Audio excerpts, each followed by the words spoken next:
एक छोटे से शांत गांव में आरव नाम का एक समझदार लेकिन बहुत जिज्ञासु बच्चा रहता था। उसे कहानियां सुनना बहुत पसंद था, खास तौर पर डरावनी कहानियां।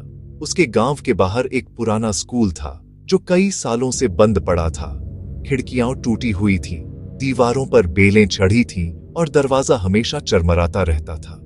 गांव के बड़े लोग कहते थे, रात के समय उस स्कूल के पास मत जाना, वहां से घंटी की आवाज आती है। आरव हर बार यह सुनकर सोचता, भला अपने आप घंटी कैसे बज सकती है? पहली अजीब रात, एक रात जब चांद पूरा गोल था और पूरा गांव सो रहा था, आरव अपने बिस्तर पर लेटा था। अचानक टिन टिन टिन, आरव की आंखें खुल गईं। वह आवाज साफ साफ सुनाई दे रही थी। ये तो स्कूल की घंटी है। उसका दिल तेज तेज धड़कने लगा, लेकिन डर से ज्यादा जिज्ञासा थी। उसने धीरे से खिड़की खोली। दूर अंधेरे में पुराने स्कूल की छत पर एक हल्की सी रोशनी दिख रही थी। स्कूल की ओर आरव ने चप्पल पहनी और चुपचाप बाहर निकल गया। रास्ते में पेड़ ऐसे लग रहे थे जैसे कोई हाथ फैलाकर उसे रोक रहे हो। हवा सूं सूं कर रही थी।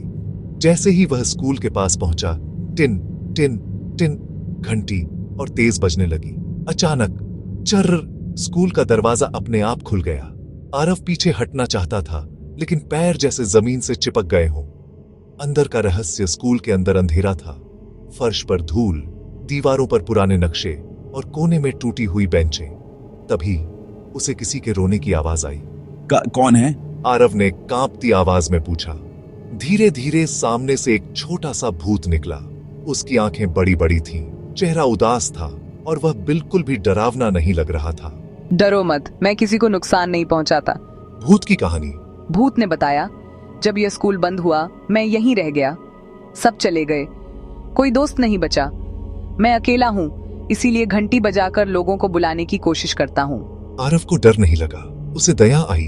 तो तुम डराने के लिए घंटी नहीं बजाते? नहीं, मैं सिर्फ बात करना चाहता हूँ। नहीं दोस्ती, आरव मुस्कुराया।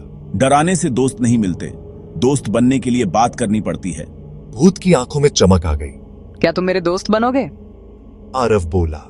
उस रात दोनों ने स्कूल में बैठकर बातें की। आरव ने उसे अपने गांव की कहानियां सुनाई और भूत ने पुराने स्कूल के मजेदार किस्से बताए। अगली सुबह सुबह होते ही आरव घर लौट आया।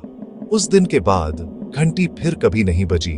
कोई अजीब आवाज नहीं आई, लेकिन कभी कभी जब चांद पूरा होता है, लोग कहते हैं कि स्कूल से हंसी की हल्की आवाज आती है। सीख, मॉरल, हर डरावनी चीज बुरी नहीं होती। कभी कभी डर के पीछे अकेलापन और दोस्ती की चाह छुपी